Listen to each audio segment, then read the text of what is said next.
कल हम गायत्री मंत्र की विशेषताओं का विचार कर रहे थे और विशेषताओं का विचार करके हमने ये भी जाना था कि गायत्री मंत्र को साधन बनाकर इस माध्यम से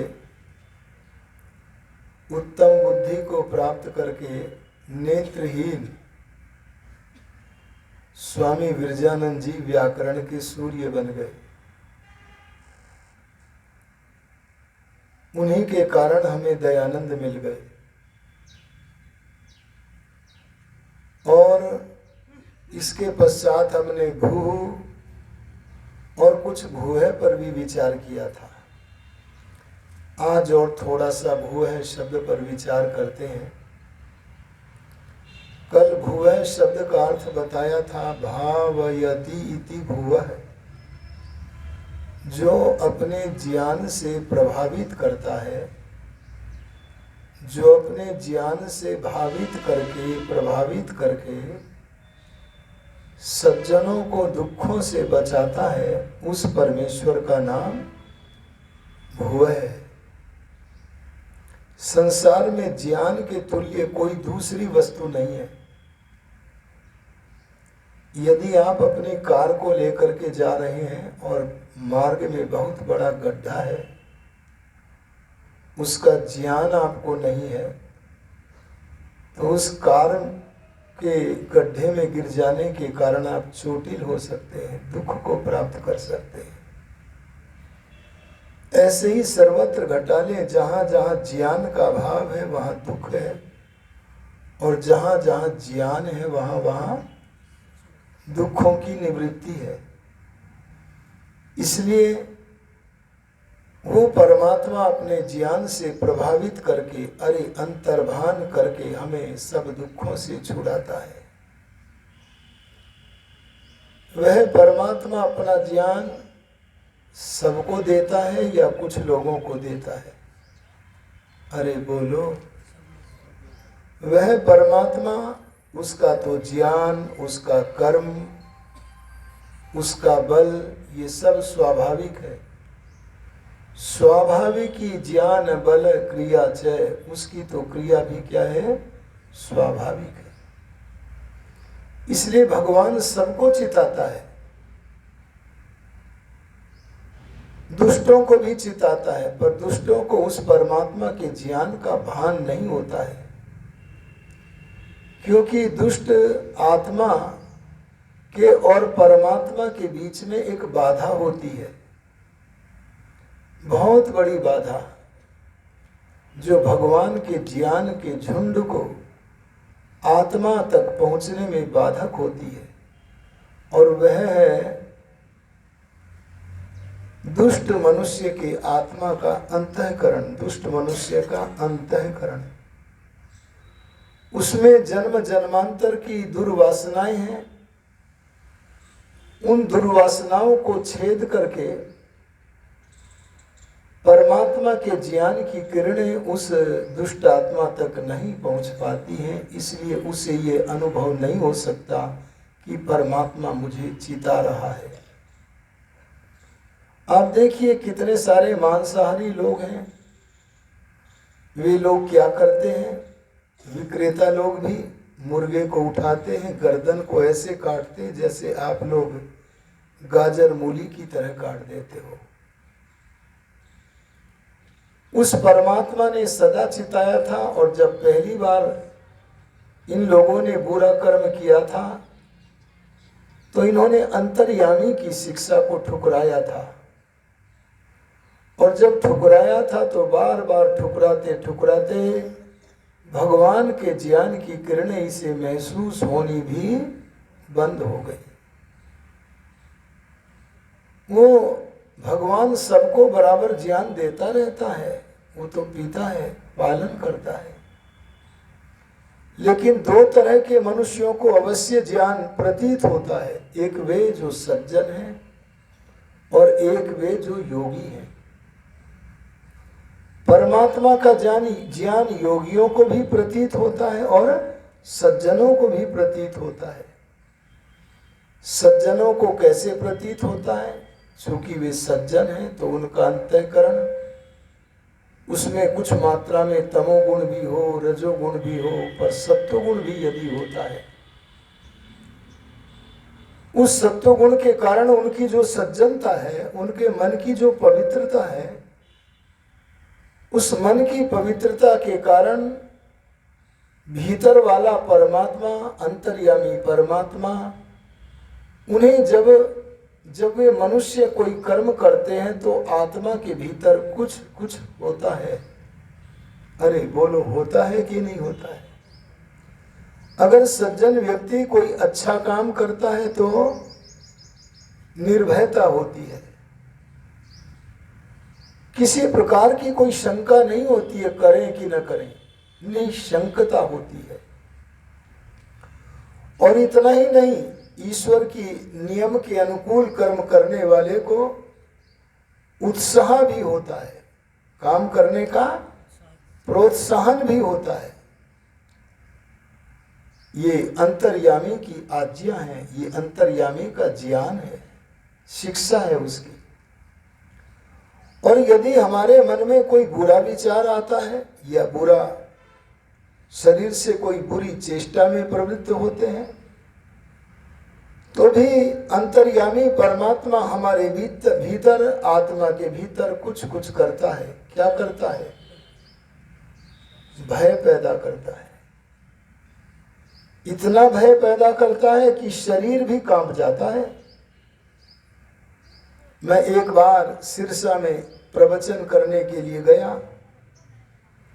श्रोताओं में एक युवक बैठा है। मैंने उससे कहा कि तुम बड़े ध्यान से सुनते हो, मुझे ऐसा प्रतीत होता है कि तुमने पीछे के जन्मों में योगाभ्यास किसी मात्रा में तो किया है, और ऐसा भी प्रतीत होता है कि आपके अंदर सांसारिक संस्कार भी हैं और भगवान के संस्कार भी हैं। मैं चाहता हूं कि आप सांसारिक संस्कारों पर विजय प्राप्त करके भगवान के संस्कारों को बढ़ाओ, योगाभ्यास करो। उसने कहा, आपने मुझे सही पहचाना, मैं जानता हूं मेरे अंदर योग के संस्कार भी विद्यमान है। कैसे योगाभ्यास प्रारंभ करूं? मैंने उन्हें विस्तार में बताया,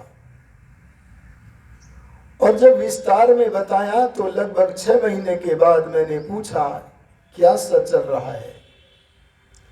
तो उसका टेलीफोन पर उत्तर था, देवासुर संग्राम चल रहा है। अरे बोलो, क्या उत्तर था? युद्ध चल रहा है। मैंने कहा, कैसा युद्ध है? बोले, किसी को नहीं पता युद्ध चल रहा है, घर वालों को भी नहीं पता है, क्योंकि वो युद्ध तो मेरे शरीर के गढ़ के भीतर चल रहा है। दिखे कैसे? चर्म चक्षुओं से दैवी वृत्तियां और आसुरी वृत्तियां, अरे अच्छी वृत्तियां और गंदी वृत्तियां आपस में लड़ रही हैं, परंतु मैं खड़ा हूं दैवी वृत्तियों के साथ। पर कई बार मुझे पटकी लगती है। मैं धैर्य के साथ, जैसा कि कहा था, अटल होकर अपनी दैवी वृत्तियों में प्रवृत्त हो जाता हूं। पटकी लगती है, फिर खड़ा हो जाता हूं। 2 वर्षों के बाद उसने कहा, आज बड़ी प्रसन्नता का विषय है, इसलिए मैंने आपको फोन किया है। मैंने कहा, क्या प्रसन्नता का समाचार है? तो कहने लगा, आज मैं विजय को प्राप्त हो गया। मेरी दैवी वृत्तियां आसुरी वृत्तियों पर विजय प्राप्त कर गई है। मैंने उसे बधाई प्रदान की, लेकिन उसके 6 महीने के बाद फिर फोन आया और बोला कि मैंने तो सोचा था कि मेरी दैवी वृत्ति विजय को प्राप्त हो गई है, लेकिन आज मुझे पटकी लगने वाली थी, पर मैं बच गया। मैंने कहा, वृत्तांत सुनाओ। तब उसने कहा कि मैं यम नियमों का पूर्णतया पालन करता था, अंतर्यामी की शिक्षा को मान करके उसके अनुसार चलता था, लेकिन आज किसी ने मेरे सामने कुछ ऐसे कर्तव्य, ऐसे काम का प्रस्ताव डाला जिससे मुझे कुछ रुपयों का फायदा होना था, लेकिन वो करने योग्य कार्य नहीं था, पुण्य कार्य नहीं था, यम नियम टूट रहा था। लेकिन मैं प्रलोभन में फंस गया और रुपयों के प्रलोभन में फंसकर मैंने स्वीकृति दे दी। मैंने कहा फिर कैसे बचे पटकी से? तो वह कहता है जो सो मैं आपके सामने धरता हूं। उसने कहा कि मेरे आत्मा में भय पैदा हो गया। मैंने कहा कैसा भय था, कितना था बताओ, सुनने को मन करता है। तो उसने कहा कि सत्य कहता हूं ऐसा भय पैदा हो गया आत्मा में, मेरी इच्छा के विरुद्ध पैदा हो गया कि मृत्यु का भय, अभी तुरंत मरेगा, बस 1 मिनट के अंदर मर जाएगा, अन्यथा अपने विचार का परिवर्तन कर लेगा। और वो भय इतना बड़ा, ये सत्य घटना है जी, इतना बड़ा वह कहता है कि मेरा शरीर भय के मारे कांपने लगा। अक्टूबर के महीने का पहला सप्ताह है ये, जब वह मेरे से वार्ता कर रहा है। और बोले मुझे तो ये अक्टूबर का पहला हफ्ता ठंड का हफ्ता तो नहीं होता है, और मुझे चादर ओढ़ करके अपने ठंड को हटाना पड़ा। और मैंने तुरंत उस फोन को बिस्तर पर फेंक मारा, उस सामने वाले से कुछ नहीं कहा। निर्णय ले चुका था मैं इस प्रलोभन में, अरे पैसे के प्रलोभन में नहीं फंसूंगा। उसे ये बात भी याद आ गई, यद्यपि आत्मा सत्य असत्य का जानने वाला है, तथापि अविद्या स्वार्थ आदि दोषों के कारण सत्य को छोड़कर अरे बोलो असत्य की ओर झुक जाता है। मैंने फोन फेंक दिया, चादर ओढ़ ली, आंखें मींच ली, और मुझे लगा आदित्य ईशवः अहा आददानः यन्ति इति आदित्य। जैसे सूर्य की किरणें धरती पर विद्यमान जल का विश्लेषण करके वहां की गंदगी को छोड़कर शुद्ध जल को ऊपर आकाश में ले जाती हैं, ऐसे ही परमात्मा ने मुझे अपनी ओर खींचा।